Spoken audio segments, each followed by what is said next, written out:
Hai, Assalamualaikum. Selamat tengah hari, salam sejahtera. Saya ucapkan kepada semua. Okey. Okey. Hari ini merupakan hari Isnin, okey, first day of the week, and hari ini juga merupakan hari yang terakhir lah untuk kita sebelum menyambut Ramadan esok hari. So, macam mana persiapan semua? Okey, harap-harap Ramadan tahun ini lebih baik pada tahun lepas dan memberi keberkatan kepada semua. Okey, alright. Seperti minggu lepas, saya telah share dengan semua, I think 2 topik pada minggu lepas. So topik untuk hari ini ataupun tips untuk hari ini dia ada kaitan juga dengan topik yang saya buat minggu lepas, iaitu last week kita talk about masalah disiplin, common masalah disiplin di kalangan pekerja. So hari ini pun dia ada kaitan juga. So topik kita untuk hari ini ialah teknik berkesan untuk menangani masalah disiplin ataupun untuk handle staff yang bermasalah ini. Okey, ramai business owner ataupun majikan kat luar sana normally bila staff yang ada masalah disiplin ni, dia akan selalu ambil keputusan yang terburu-buru, selalu ambil tindakan yang tak ikut proses ataupun tak ikut step by step. So saya untuk hari ini saya akan ceritakan sedikit sahaja, iaitu about 5 tips sahaja macam mana nak menangani masalah disiplin ni. So kalau boleh siapa-siapa yang hadir, siapa-siapa yang ada di live Facebook klikku.com ni boleh share ataupun boleh like page kami untuk tahu lebih lanjut lagi mengenai topik-topik ataupun masalah-masalah HR selanjutnya. Okey, saya start dengan nombor 1. Okey, biasanya macam saya katakan tadi, majikan selalu ambil tindakan terburu-buru. Okey, sepatutnya dalam keadaan macam ni, majikan kalau boleh dinasihatkan jangan membuat keputusan terburu-buru. Okey, normally sebagai seorang HR ataupun sebagai business owner, the first step that you should be taken is kita panggil staff tersebut dan ajak berbincang. Okay, that should be the first step. Sebab normally kita tak tahu kenapa, apa ataupun punca masalah disiplin ni di kalangan pekerja tersebut lah kan. So kita ask them to sit one to one with the business owner ataupun dengan HR ataupun dengan superior dia untuk berbincang lebih lanjut kenapa dia melakukan misconduct tersebut. Okay, bincang secara one to one. Alright. Okey, nombor 2. Nombor 2 pula biasanya kalau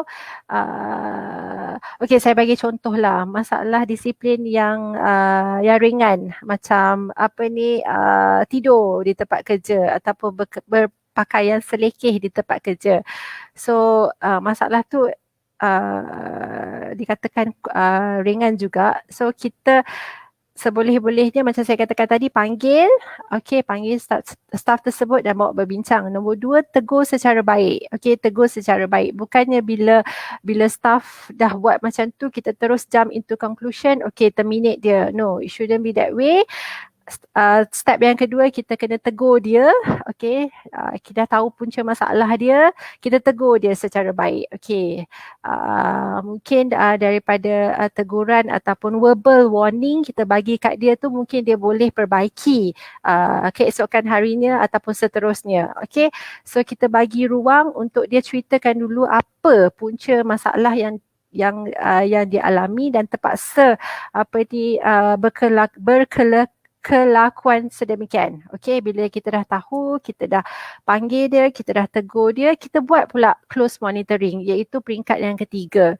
Okey, close monitoring ni close monitoring. Close monitoring ni biasanya akan dibuat oleh superior dia lah, dia punya supervisor ataupun dia punya manager lah. So maksud daripada close monitoring ni kita akan monitor dia punya day to day activity, ataupun kita boleh bagi dia task ataupun kerja yang dia kena meet deadline.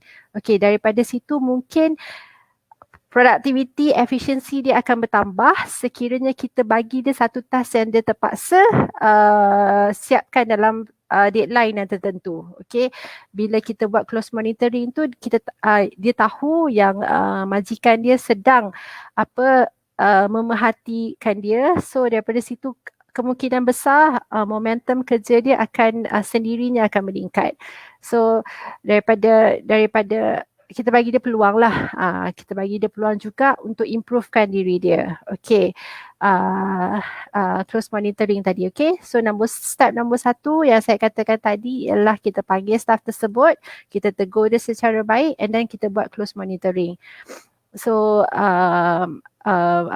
bila adanya monitoring seperti ini, kemungkinan macam saya katakan tadi, staff tersebut akan lebih produktif ataupun committed untuk menjayakan tugas yang diberikan oleh majikan tersebut.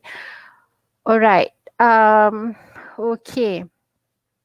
Okay, dia bukannya end kat situ je. Kalau kita bagi dia close monitoring, kita juga kena pantau dari sehari ke sehari lah. Maksudnya kita akan sentiasa bagi dia momentum kerja untuk dia teruskan supaya dia tidak mengulangi kesilapan yang lepas. Okay, normally verbal warning ni akan dibuat sekiranya masalah disiplin staff ni first time, maksudnya dia first timer yang melakukan misconduct tersebut. So bila first timer ni normally majikan akan bagi dia peluang hanya melakukan verbal warning sahaja. So bila dah ada verbal warning, mungkin bila staff tersebut repeat perkara yang sama, mungkin di lain waktu, mungkin lepas itu kalau tak adanya improvement, tak ada improvement ataupun tak ada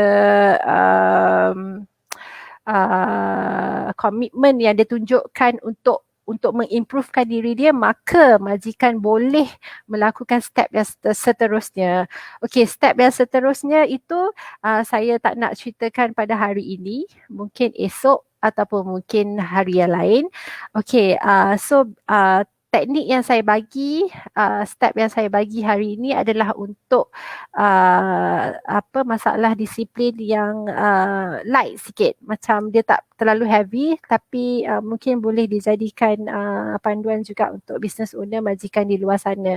So secara kesimpulannya, kita sebagai majikan jangan ambil keputusan yang terburu-buru kalau perkara-perkara misconduct dilakukan oleh pekerja. So kita kena bawa berbincang and mendalami masalah mereka dulu. So verbal communication, open communication with your employee is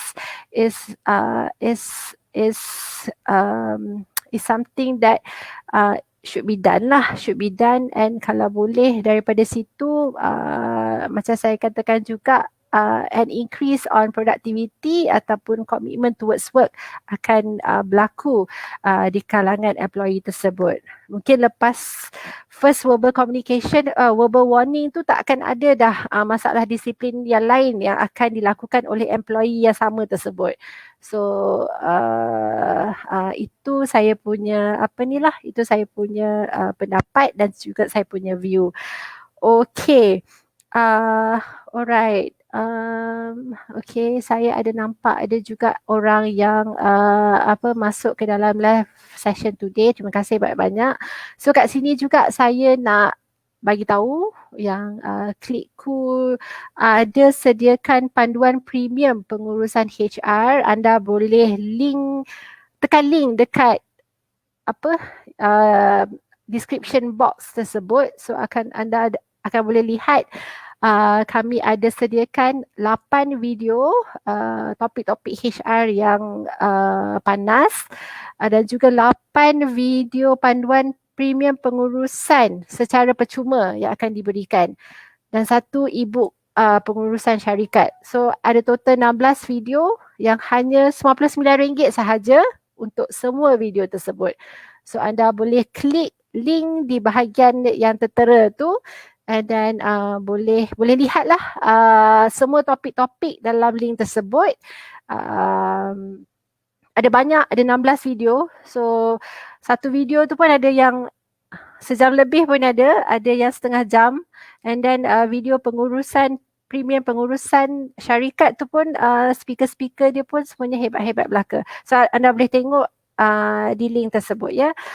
Alright, saya rasa okey, cukup untuk hari ini. Mungkin saya akan sambung esok ataupun lusa.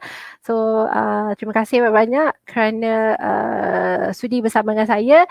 So selamat berpuasa, selamat menjalani ibadah di bulan Ramadan. Assalamualaikum. Terima kasih semua.